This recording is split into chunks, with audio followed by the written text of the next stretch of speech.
I'm Julie Kohler, host of the White Picket Fence podcast. If you've read the opinion section of any newspaper lately, you've probably come across think pieces, panicking about falling marriage rates.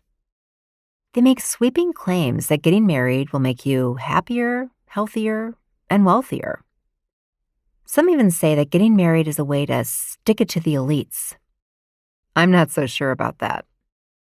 This season on White Picket Fence, we're examining the current marriage panic.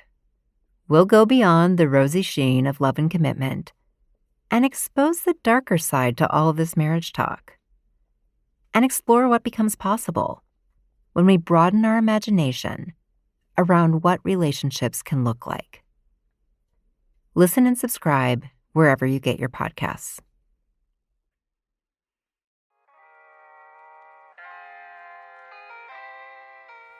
Hey BGG listeners, we want to take a minute to tell you about Future Hindsight, a podcast that takes big ideas about civic life and democracy and turns them into action items that all of us can do. It's election day, and voters are deciding the balance of power in Congress for the next 2 years. And democracy itself feels like it's on the ballot.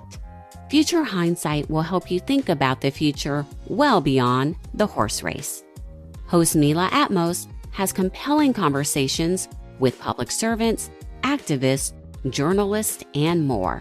Together, they tell the story about your power and agency in the future of this American experiment.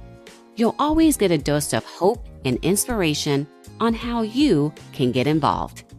Future Hindsight is a weekly podcast. You can listen on your favorite app or on futurehindsight.com.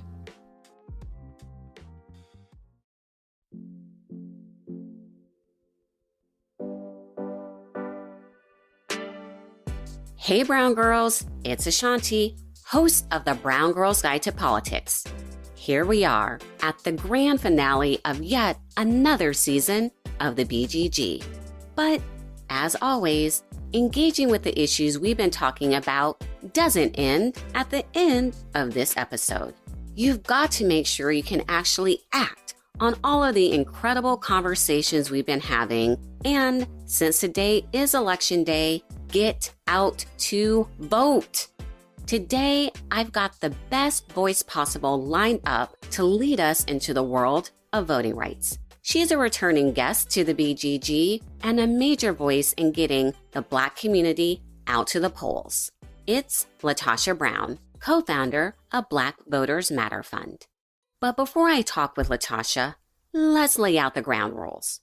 Voting is a constitutional right. It should be simple to get in line and vote. But the truth is, it's not. And that is no accident. Here to talk to me today about voting rights is the one, the only Danielle Moody. Hey Danielle, it's Election Day. Hey Ashanti, yes it is. All right, I'm ready. I'm wearing my Abrams shirt. She has done amazing in her debates. We're putting it out there. We're going to have a great night. You know, I think that the early voting numbers that we have seen up until this point, we have had over 20 million people early vote. That is the highest number that we have seen, I think, ever in terms of our early voting. And so early voting bodes well for Democrats. It bodes well for us. And fingers are crossed, toes are crossed, eyes are crossed, sage is burning right now. We got the sage burning, the candles are lit, we're doing all the things. We know over 20 million people voting is phenomenal, but as we head to the polls to vote today, we have to remember there's a lot of people who want to make voting unnecessarily complicated. I want to start us off by looping back at this clip from a religious right gathering held in the fall of 1980. The person speaking in this clip is Paul Weybridge, also known as the founding father of the conservative movement. And to provide some context for our listeners, other speakers at this event included Jerry Falwell and Ronald Reagan. Our Christians have what I call the goo-goo syndrome. Good government. They want everybody to vote. I don't want everybody to vote. Elections are not won by a majority of people. They never have been from the beginning of our country, and they are not now. As a matter of fact, our leverage in the elections, quite candidly, goes up as the voting populace goes down. 1980, 2022, same things are being said. This was literally them laying the groundwork for what we're dealing with today. We are going into another election without the full protection of the Voting Rights Act. And we know that still in so many states, despite this high turnout, they have enacted tons of legislation to stop people from exercising their right to vote. Like right now, there's people in line in Georgia who can't get water, all of these things. Tell me some of your thoughts about it. You know, I think that for Black people, particularly in this country, we have never had full voting protections. Mm-hmm.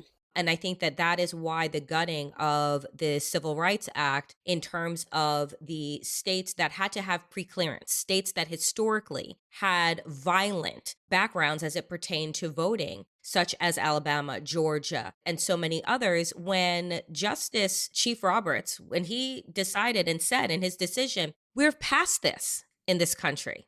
That day, all of those preclearance states began to roll out anti-voting legislation, right? To make it harder. So you are saying like, oh, we're past this. What? Because we had one Black president in the stretch of the United States, in the stretch of our democracy. We're not even fully moved from Jim Crow. Like, we have to understand that when we look at this country's history in terms of its violent, racist history, that Ruby Bridges is 60-something years old. And for those that don't remember, that's the young girl who was 4 years or 5 years old when she was integrating the school system in the South. That woman is not 100 years old. She's 60-something years old. And so when we have these conversations about, you know, voter suppression, this is something that has always been a part of the fabric of the United States. When we're seeing people right now, white supremacists in tactical gear, just standing in front of polling stations, this is reminiscent to just a handful of years ago where that was considered the norm. And so none of this is new to Black and brown people in this country, because voting for us has always been a dangerous proposition. Voting for us has always been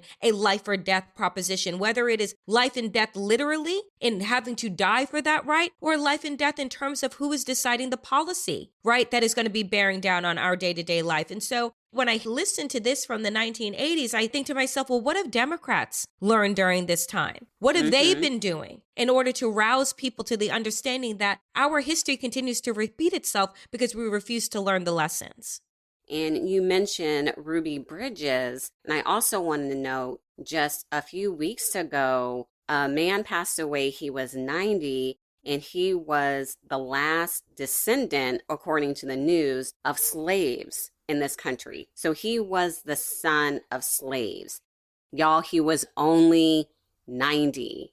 This is not so far removed as you said. We still have so much work to do. And when people ask me, oh, why do I concentrate so much on making sure that Black, brown, and Indigenous women, women of color are in elected office, it's also because I know it hasn't been 100 years for them as women when it comes to being able to exercise their right to vote, to be able to run for office.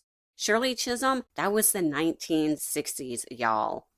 Not that long ago. There are still women in politics today who knew her, who were mentored by her. So this is why it's so important that we talk about our voting rights, because it has a direct impact on who we're able to put in elected office to make sure that they are protecting our rights. And we have so many great candidates on the ballot who are doing this, who continue to make it possible. But what additional changes do you think we need to see in the world of voting rights? If not in this election, because we know it's wild. The astrology is wild out there today, y'all. Yes, it is. Yes, it is. For future elections, because for me, I'm really clear at this point in my life, I really vote for my nieces and my nephews to make sure that I'm leaving them a better country.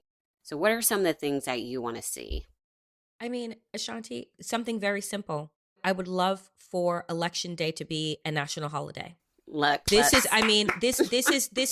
not hard work, right? And I say this because, this country's reaction to us collectively watching the murder of George Floyd was to say, oh, here's Juneteenth as a holiday. Mind you, we're not going to provide you any curriculum. We're not going to, actually teach it in schools because we don't want white kids to feel bad about themselves. This is from Ron DeSantis. The reality is that if everyone had the day off, right? And the day off looked like being able to go and vote, being able to go and volunteer at the polls. What I do respect nowadays is that there are corporations and some nonprofit organizations that have taken it upon themselves to give their staff the day off so that they can go ahead and vote. But think about the hourly wage worker. And we're seeing states roll back the extension of their time, right? In terms of when people can go and vote. So I'd like to also see those times lengthened. You should be able to vote as early as 6 a.m., not wait until 9. If I have to be at work at 9 and the polls open at 9, how does that make sense? Also, universal mail-in voting. Right? And it shouldn't be a different time and a different week in every state. Mail-in voting should just start on one date for the country. I mean, these are basic things that can be done that don't require major lifts. And I think that when we push for these things and then Republicans turn around and say, oh, well, you're trying to, allow people who shouldn't be allowed to vote. Again, they are a hammer looking for a nail. Because when we look at the statistics in terms of people who are voting, who should not be voting, it is like maybe 5 cases that we see in an election year. 5 cases, right? We see multiple gun murders, but they don't want to take guns off the streets. They don't want to raise that age requirement. Making voting easy so that we're giving everyone the opportunity. The other thing for me, and I know that this is a democracy, so people won't like this, I think voting should be mandatory. I treat it as something mandatory that I have to do, especially for us as Black women. There are people that literally died for us to have this right. And for me, I'm doing them a disservice if I do not go and exercise my right to vote, something that they wanted so much that they gave their life. You better believe I'm doing it. What I would love to see as a former educator is that when you're graduating from high school in this country, that before you're able to receive your diploma, that you have to be registered to vote. That is a part of the process of becoming an adult and moving out of K through 12 education. And whether you're going into vocational, you're going into work, or you're going to community college or a 4-year university, that along with your high school diploma, you are registered to vote, that is a part of the process. And if you are 17 and you'll be turning 18, the paperwork is already done. So that is how we are preparing youth in this country, that they understand that it is just as important as anything else that it's doing, and it is embedded as a part of their graduation into adulthood, that this would be a part of the process as well. My government teacher on the first day of class had everyone give her their birthday so she could figure out who was turning 18. And her present to you was, when you came into class, there was a voter registration form ready for you. Co-sign on everything that you said, Danielle. Thank you for joining us today. For those of you who are headed to the polls, make sure that you dress comfortably, have your water, bring your extra chargers for your phone. We know it's going to be wild out there, and we want to make sure that you are able to exercise your right to vote. And we look forward to seeing you all next season, when we'll be able to talk about what has happened on election night 2022 and some of the new fabulous women of color that we have in office, and those that got reelected because y'all went out and voted, and you encouraged other people to vote. You brought other people to the polls with you. So make sure you're also doing that today. Thank you again, Danielle. Always so much fun chatting with you. Thank you so much for having me. You can hear more about voting rights in my conversation with LaTosha Brown. I hope you enjoy this conversation. LaTosha, thank you so much for joining us today. How are you?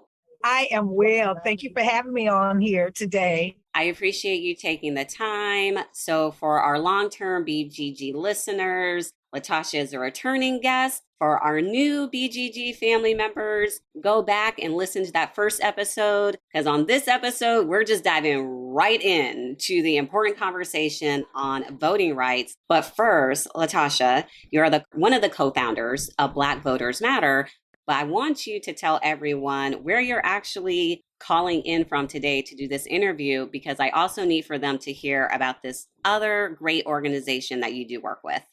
So today I am on, I guess I love buses because I'm on the pinkest and prettiest bus in the land. I am on the Southern Black Girls and Women's Consortium. We literally launched a campaign called The Joy is Our Journey. And I'm super excited because today I went back to my high school, my alma mater. Oh, fun. Oh, it was amazing. We had music and food, and we had different stations where girls get a passport and then they go on a journey for joy, where arts and culture. And this is a school system that used to have arts when I was there. They no longer, because the school system has lost so many resources over the years, they don't have an arts program. So we were able to have arts and culture. We had STEM, cosmetic chemistry. We had lashes, and where people were learning how to braid. So it is part of an initiative, a $100 million 10-year initiative, to be able to invest in Black women and Black girls in the South. So that's what I'm doing. And we're going throughout the South, having this Joy is Our Journey Dream Festivals to bring joy and bring attention to the needed investment in Black girls and women in the South.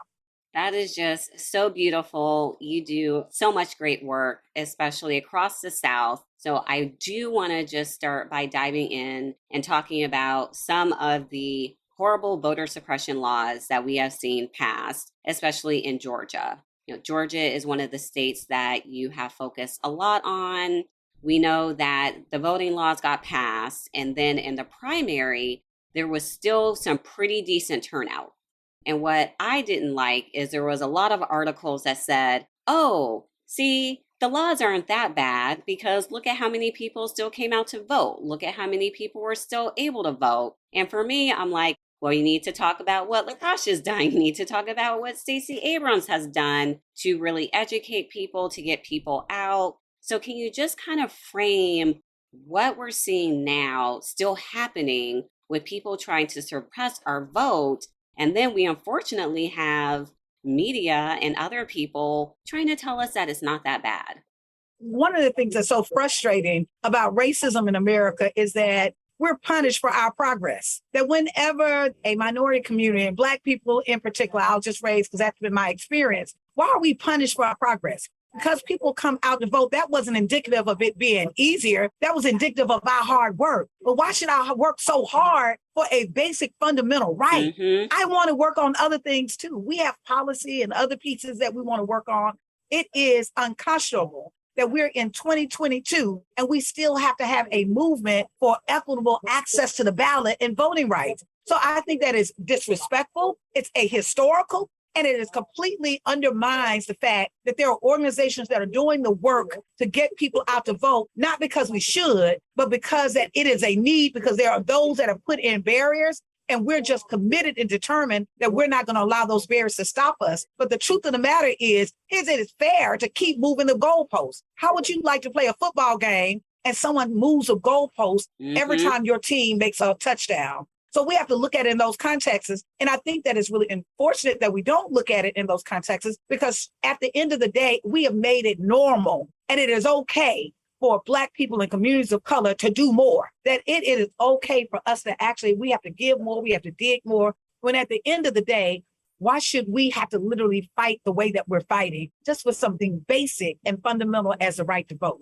And so I think that the work that we're doing, it is needed and it's necessary in this moment, but it shouldn't be so hard. It takes a tremendous amount of resources. It takes a lot of time. There are many of us that are sacrificing. So you're saying, well, it's okay. We moved the goalposts and now, you got to work a little bit more. And how many hours that we've actually not been able to spend with our families? How many resources that we've had to expend? How many people who have had to suffer and put our bodies on the line to get arrested? So how dare anybody say anything about, oh, people came out to vote? No, people came out to vote because we are resilient, as we have been. It's like telling Black people that, oh, slavery wasn't bad because y'all survived. We survived because our will to survive was greater than our oppression. Yes. So at the end of the day, our will to advance is greater than our oppression, but that does not justify the oppression. That does not justify the voter suppression. that does not justify the barriers that continuously are placed in our way or attempt to be placed in our way to make it more difficult. If anything, what you're seeing is you are seeing the extraordinary determination of our humanity. You're seeing the extraordinary work and gift of people all across the South that are determined that we're going to build a new South because we're building a new coalition of Black people and white folks and our Latino brothers and sisters and our Asian brothers and sisters, because we're tired. We are tired of literally having an America that says one thing right in the Constitution, but does not back that up with the kind of rights that we need to enforce. And so what we are determined that we are going to create a nation that people, when we're talking about life and the liberty and the pursuit of happiness, that becomes real and not propaganda for any of us. Man, I feel like I should just end the interview there. You just said so much. I just love you, LaTosha, and everything that you said. And it is a new South.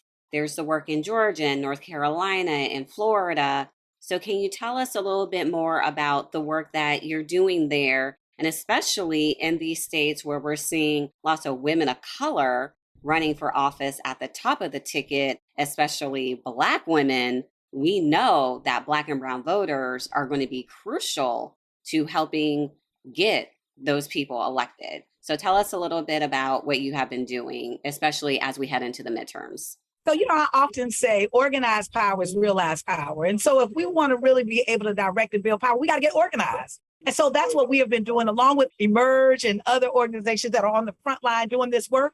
What we've been doing is organizing our communities in a couple of ways by talking to people about the issues that they care about, not just what the media space is talking about, that we're actually defining kind of what the narrative is as we go forward. The second thing that we've been doing is really engaging people, not just around election, but year round. We're actually doing things like warrant clinics where we're bringing community clinics where we're eliminating millions of dollars of outstanding warrants for folks by bringing them together to be able to negotiate with the court system, have amnesty if there's a warrant that's out for them, and then negotiate for them to be able to pay their warrants. That we're doing health clinics in the state of Georgia at the place where 9 hospitals have closed in Georgia for the refusal of expanding Obamacare or ACA, which was completely just a political tactic by the Republicans in the South, in states that there is a dire need for healthcare, not just for Black people, but all the people in that state. And so we've been doing healthcare clinics and also conversations around the need for healthcare and how that connects with the election. We also have been working in these states to make sure that people are not only registered, but they're actually paying attention to make sure that they're not on the voting rolls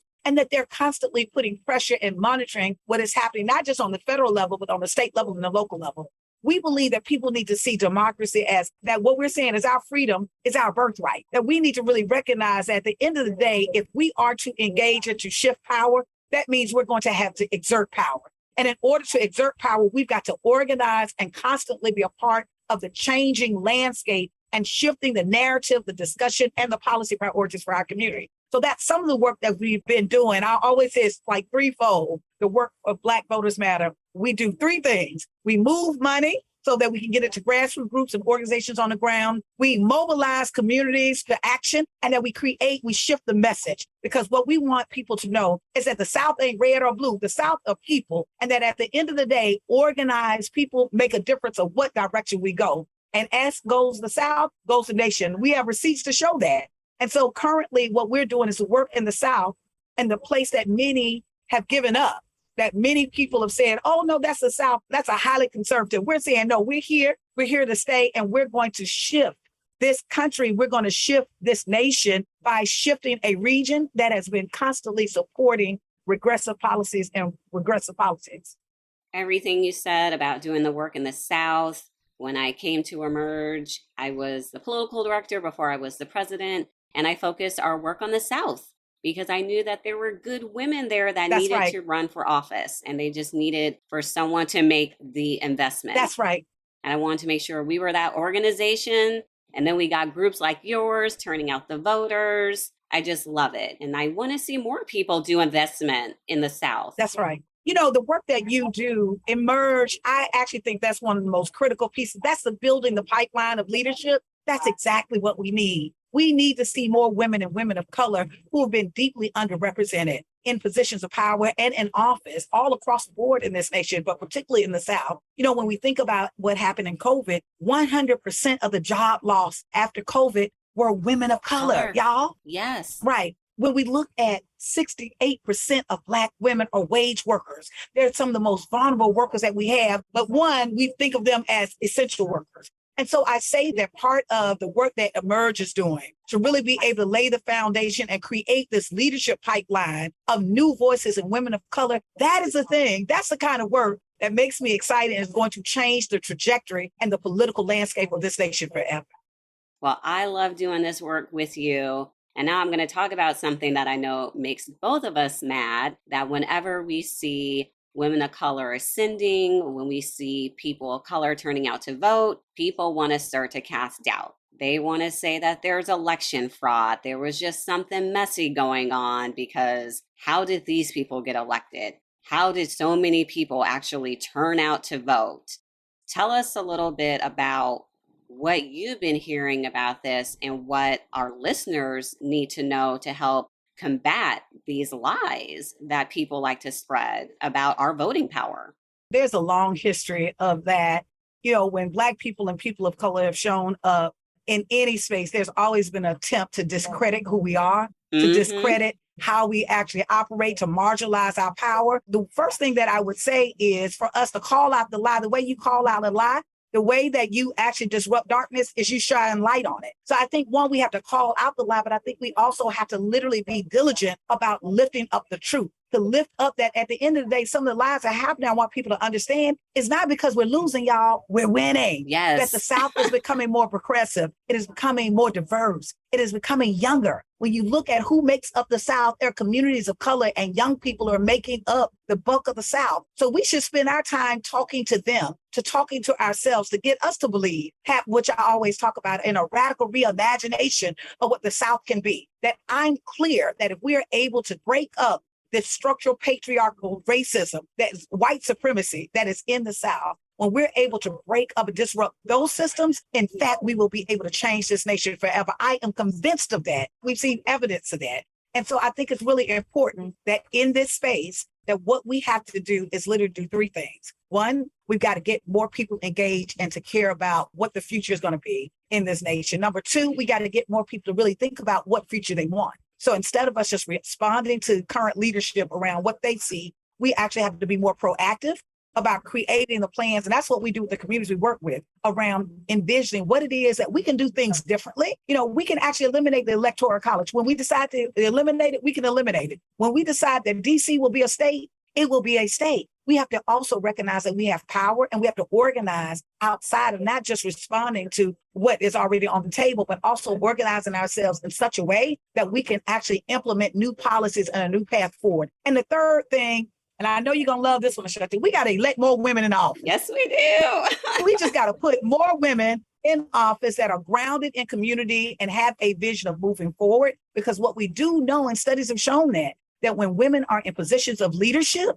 that it is more inclusive to the entire community, not just themselves, that they lead with their families in mind. And so those are the things that I think we can do in this moment. And this time, we've got, we just got a few days. We don't have that long before we have a major election coming up. This is not the moment that you sit out. This is the moment that we go harder. I always say, when we had a couple of seconds on the clock and you got a close rate, that's when grace, you got to go hard in the paint. This is the moment for us to make sure that we're registered, that we're talking to each other, and we are going hard in the paint, doing the work we need to do to save and protect this democracy and actually evolve, for this democracy to evolve to be exactly what the Constitution says it should be and what we desire and deserve. Absolutely. I just love your energy, everything that you said.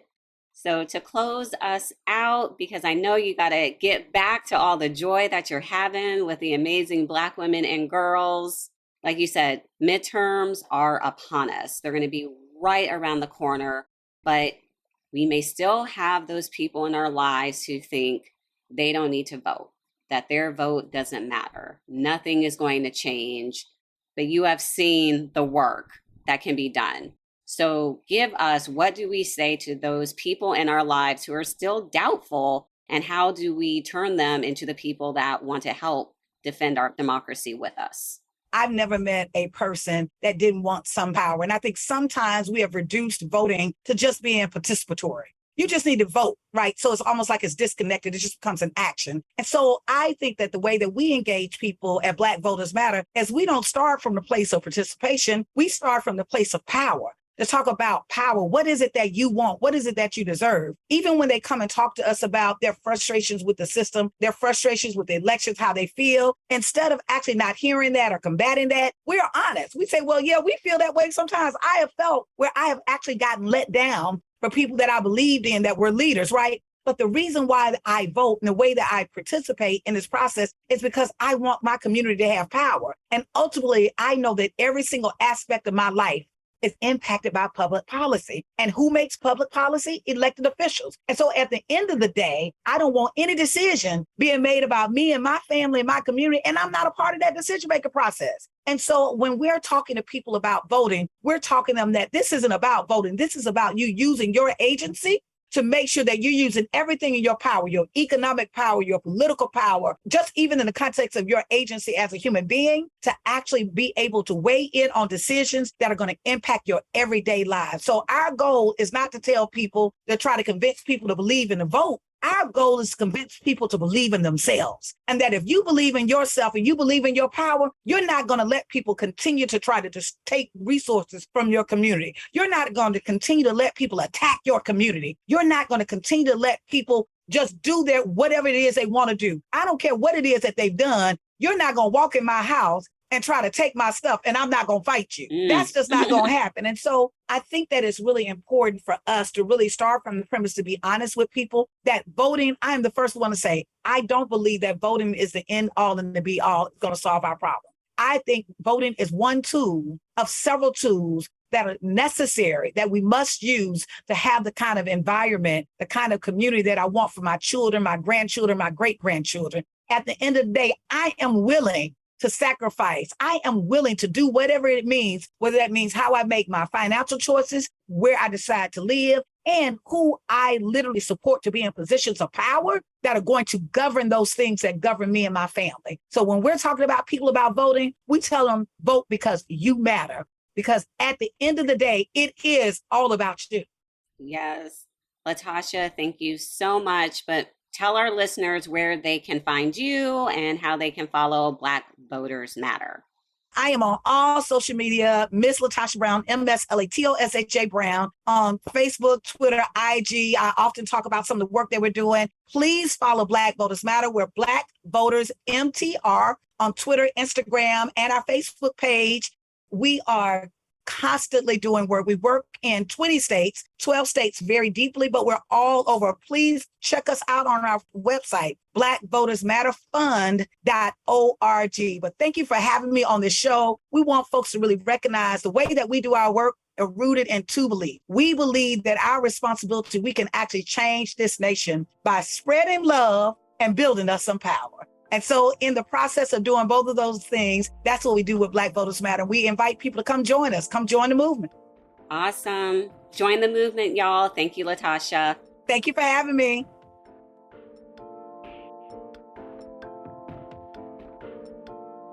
Today, we are going on the scene with Sarissa Brown, who has seen the best and worst of the campaign trail. She's been a voter, a candidate, and a supporter.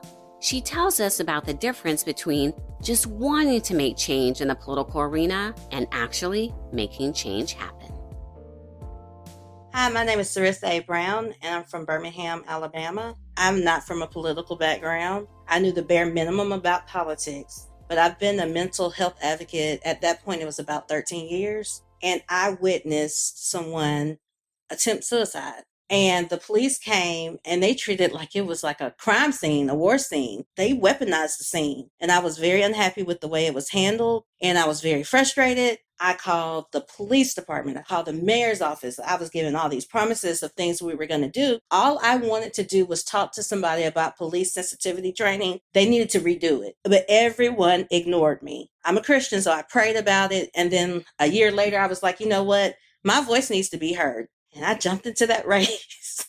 People thought I was crazy because I would stand up there and say, research every single candidate and see who aligns closest to what you need and what you believe in. And if it's not me, don't vote for me. Vote for that candidate. Year round, we need to educate how important the vote is. And to me, I'm going to personally say the most important everywhere is your local votes. Your local votes are the most important. Those make the decision of your school system, your police department, all the things that affect you, the potholes that are tearing up your car. We need to educate people. You need to come out for these votes because these are the ones that are going to make the decision. These are the ones worth getting out the house for. Alabama has 7 congressional districts, with 6 of those represent white and Republican voters and only 1 Black voter. Black voters in the state make up about 27% of the population, and we need at least 2 districts representing us. So it forces the Black voters into 1 district and denies our right to vote for leaders of our choice in other districts. Racial discriminations against Black voters in Alabama is a way of maintaining leadership among white citizens, and it's hurting us. It's hurting our communities. Like at one point, 31 of our driver license offices were closed. So that affected the ability for our voters to even get to the polling stations. Not every voter has a car.